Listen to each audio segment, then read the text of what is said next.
足並みを揃えてゆこうお互いを信じ合う五人の仲間ボルテス5に預けた命飛ぶぜ宇宙の果てまでもみんなの笑顔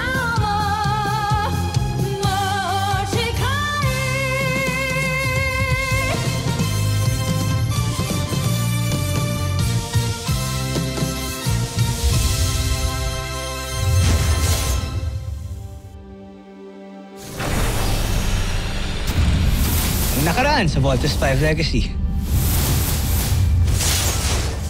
The Voltes 5 team is no match to this alien beast fighter. Help Voltes 5 help defend Earth. My country will send jet fighters. We will send ours too. We will be there for Voltes 5. Mukhang buong mundo naman ngayon ang nagliligtas sa atin. Pupuksain kayong lahat ng aking beast fighter hanggang sa walang matirang bayani sa'yo. Pero John, tanggalin mo to, please. Steve, pakawalan mo kami. Ito lang tayo. Kulang babalik sa laban.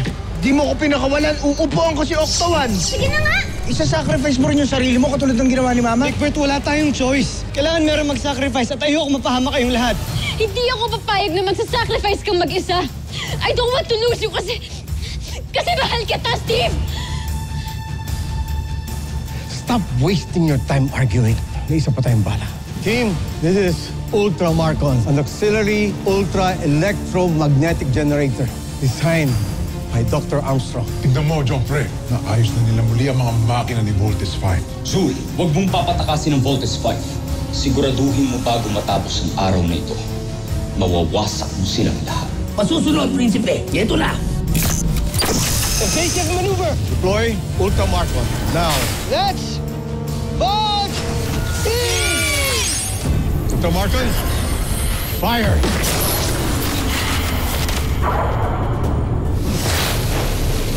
Here it comes, guys. Dr. Schmidt, nag-overload yung system. Nag-disable niya yung Ultramarcon. Nare-reverse ng Ultramarcon ang energy ng Beast Fighter. Kaya pwede rin natin yung gawin. Follow my lead, now! Yes, boss. Nice. Kapasabog natin ang counter-weapon niya. Yes! Finish your mission at talunin ang Beast Fighter. Let's vote!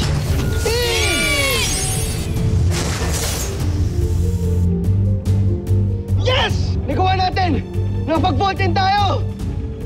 Woo!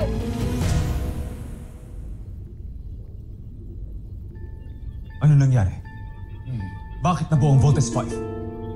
Zul! Magpaliwanag ka! Hindi ko alam, Prinsipe. Nagtataka rin ako. Hindi ko alam kung bakit. Labanan mo si Voltes 5. Masusunod.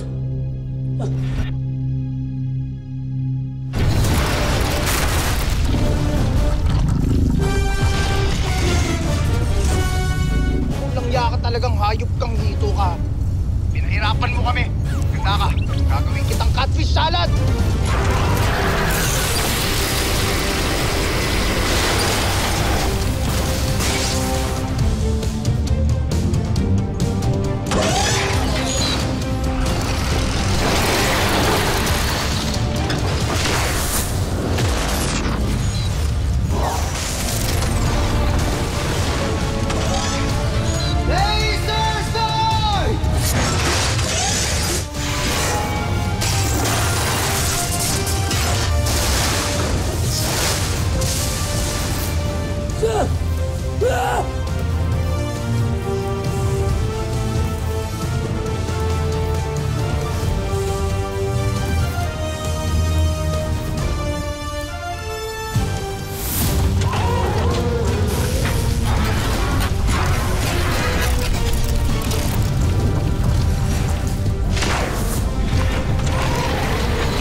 Steve, let's chop him up.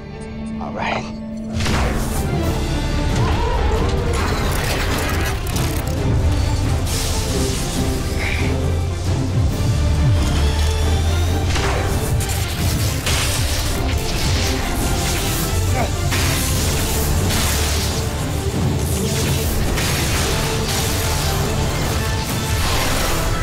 Suka!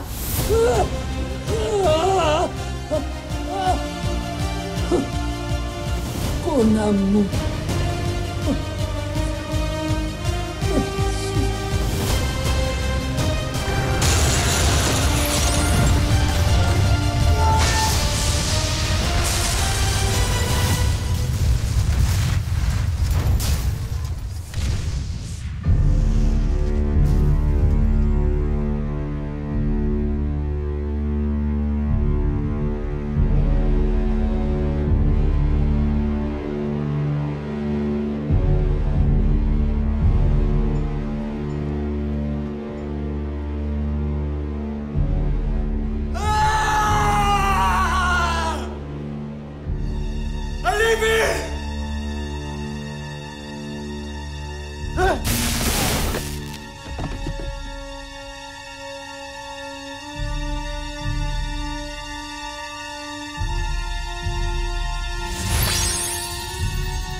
Yes! Wow! Yes! Yes! Woo! Look, natalo natin yung Beast Fighter! Team, great job! Ano? Team, dinner's on me! Ulam, inihaw na hito. Game ako dyan, Big Bird! Sabi mo yan, Big Bird, ha? Alright, team. Alam niyo na gagawin. Let's bust her home!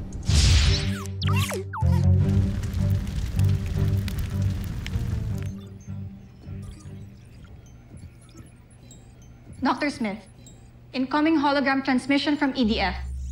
Richard, you're injured. Baliwala to. Paso lang. Ang mahalaga, natalo natin mga Buzinians. For now. At dahil yun sa iniwan sa atin ni Ned, na counter-weapon. Tama ka, Dr. Smith. Pero kailangan natin magpasalamat sa lahat ng mga tumulong.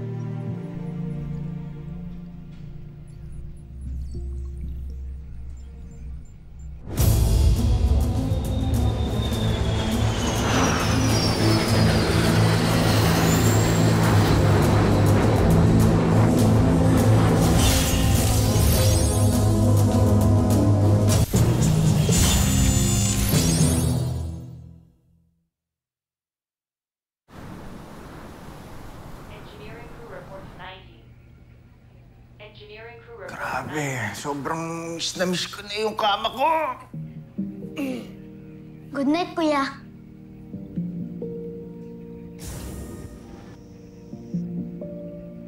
Papahinga ka na, ha? Good night. Good night.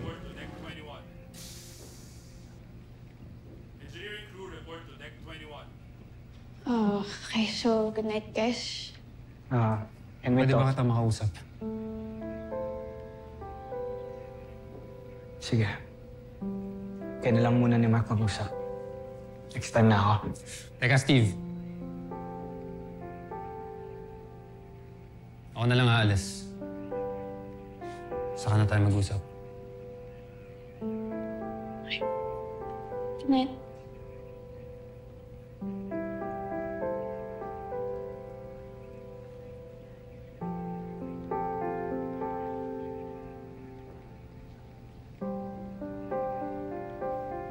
So, ano yung gusto mo pag-usapan natin? Totoo ba yung sinabi mo kanina, Jamie?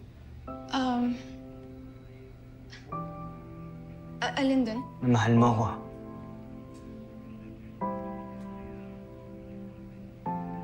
Steve? Jamie, hindi natin pwedeng entertain yung mga ganyang pakiramdam.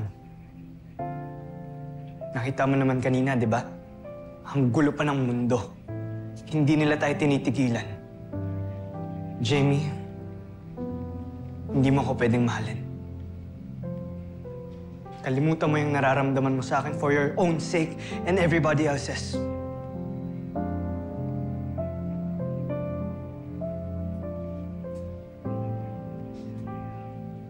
Tama nga si Mark.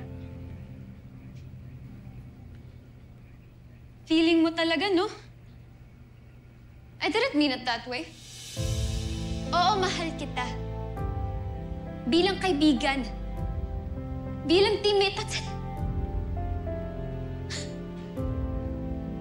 So huwag kang feeling, Steve Armstrong. Kasi hindi ako isang tangang mafafall sa isang mayabang na tulad mo.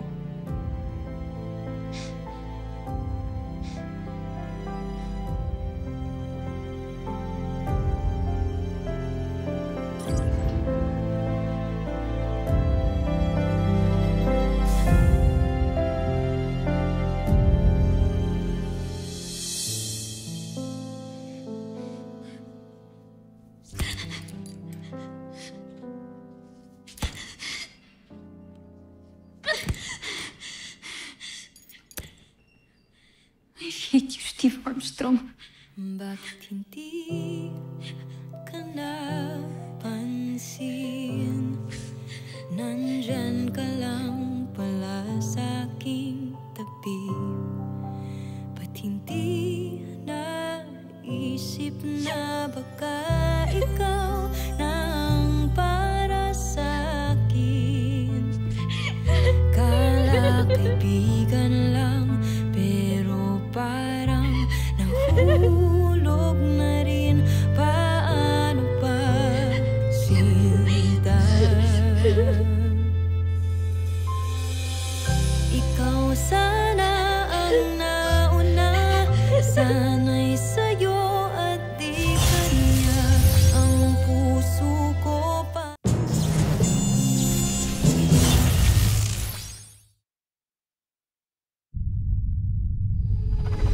Patawarin niyo ako, Prinsipe Santos. Buong akala ko ay mananalo na tayo. Ginawa ko ang lahat. Alam ko, Shu.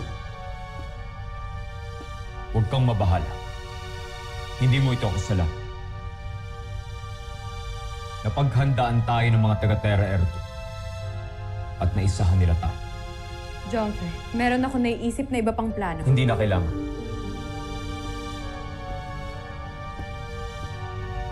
Ako na mismo maghahanap ng paraan para hanapin ang kahinaan ni Voltes 5. Anong binabalak ninyo, Amar?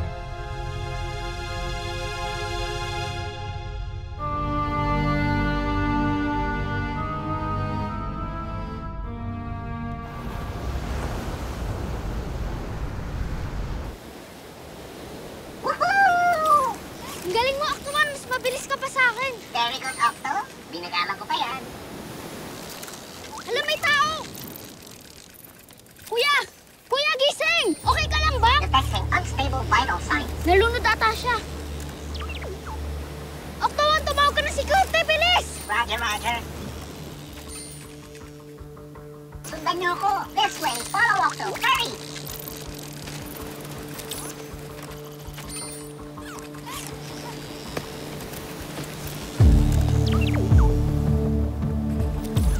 Wow, stranger.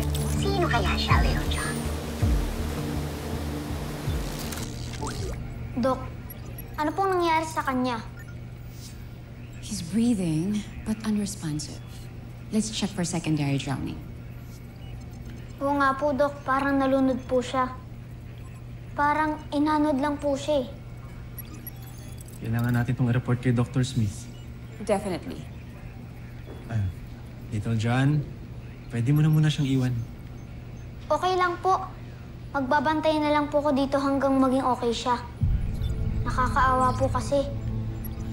Doc, magre-report mo muna ako kay Dr. Smith. Go ahead.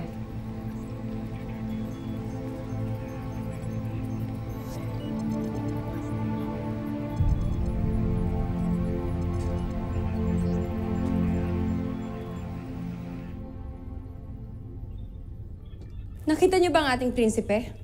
Wala siya sa kanyang silid. Umalis siya para sa isang misyon. Nandito siya ngayon. Kasama ng mga taga-Terraert. Kumustan mo, General. Nakapasok na pala siya sa kampo ng Voltes 5? Oo, General. At siguradong magtatagumpay siya sa kanyang misyon na mahanap ang kahinaan ng ating mga kalaban.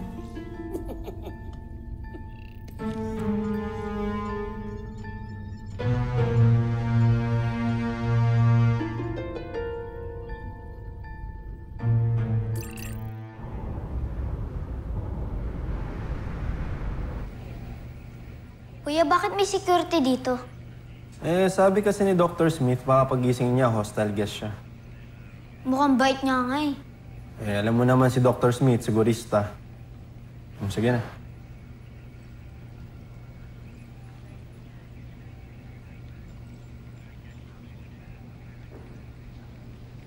Kuya, gising ka na. Hello, Kuya. Nakakapagsalita ka ba? Sino ka? Nasaan ako? Ako si John Armstrong. Pero Little John ang tawag sa akin dito. Nandito ka sa medical bay ng Camp Big Falcon.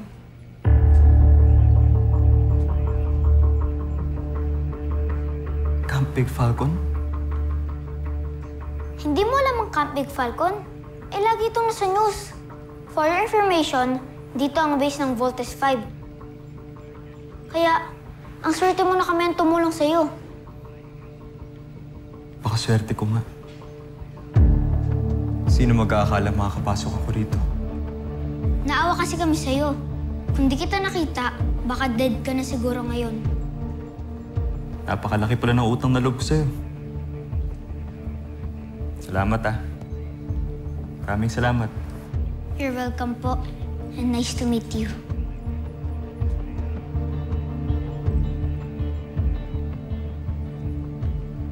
Kuya, don't be rude po. Kapag may nakikipag-handshake sa'yo, dapat makipag-handshake ka rin as a sign of friendship. Yan ang turo sa akin dati ng mama ko.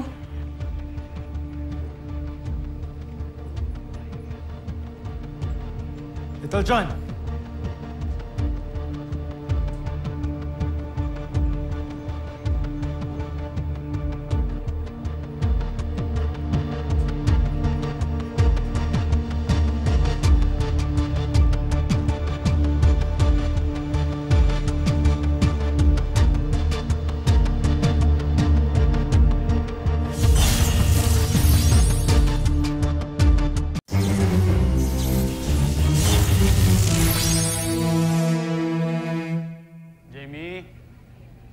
Mark? Enter. Ano, nakita niyo na ba siya? Pupuntahan ko pa lang eh. Ha? Nakita ang ano? Ano ibig mo sabihin? May tinulungan kasing lalaki si Little John. Dinala niya dito sa loob ng camp. Nandun ngayon, nasa medical bay. Check ko lang kasi sana, baka kasi kalaban na naman yun. Kasama ba kayo? Sige, hindi ka.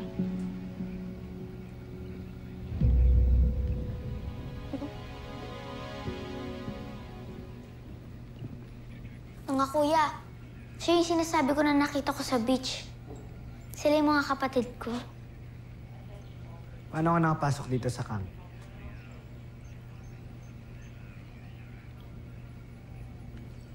Namamasyal ako sa dagat. Gamit ko yung bangka ng isang kaibigan ko. Pauwi na sana ako nang biglang may sumalubong sa akin malaking alon.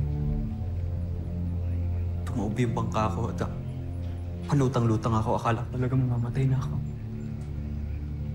Well, buhay ka. Yun naman yung importante, di ba? Ako nga pala si Big Bert. Siya si Steve. Magkakapatid kaming tatlo. Ikaw, anong pangalan mo?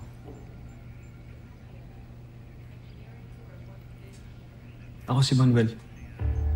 Manuel Nabus. Ikinagagalak kong makilala ko kayo. Kinagagalak din kitang makilala. Bata mo pa, pero ang salita natin, pang-boomer, man. Yes, meron na tayong bagong friend. Dr. Smith. Hello, Iho. Ako si Dr. Smith. I am the chief of this camp. Teka, saan ka ba? At paano ka napadpad dito? Sagot ko na ang tanong na yan. Pasensya na. Kailangan mong ulitin para malaman namin kung saan ka talaga galing.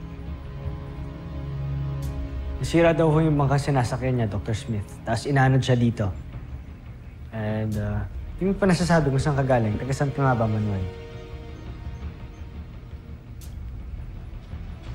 Totoo nga. May nakapasok na naman na tagalabas dito. Iho, bakit hindi ka sumasagot? Tiga saan ka ba talaga?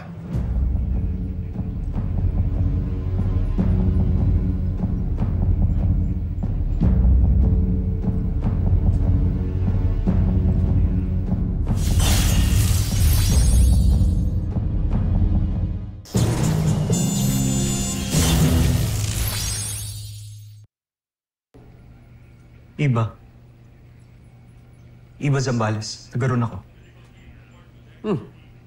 Malapit nga yun dito. O sige. Meron na kaming gagawin na protocol na ginagawa namin sa lahat ng mga tigalabas. Anong gagawin niyo sa akin? Huwag kang magalala, hindi ka masasaktan. Gusto lang namin makasigurado dahil minsan ay pinasok na kami dito ng mga kalaban, mga aliens o tinatawag natin Bosenians. Gusto lang namin makasigurado na tao ka talaga. Proceed, Doctor. All right, let's do the bioscan. This won't take long. Bioscan commencing.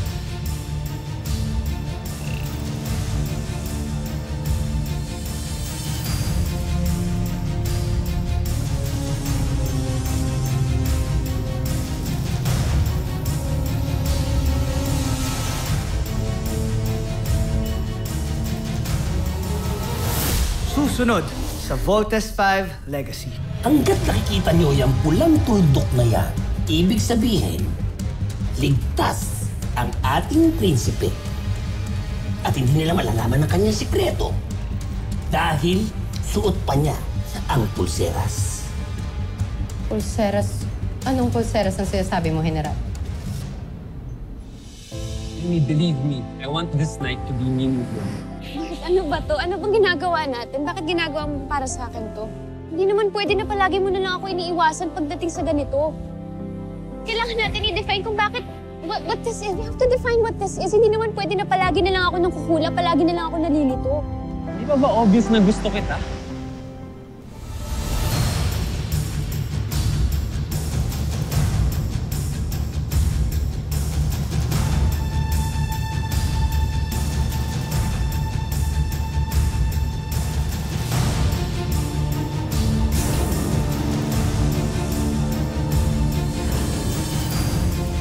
Manuel? Anong ginagawa mo dito?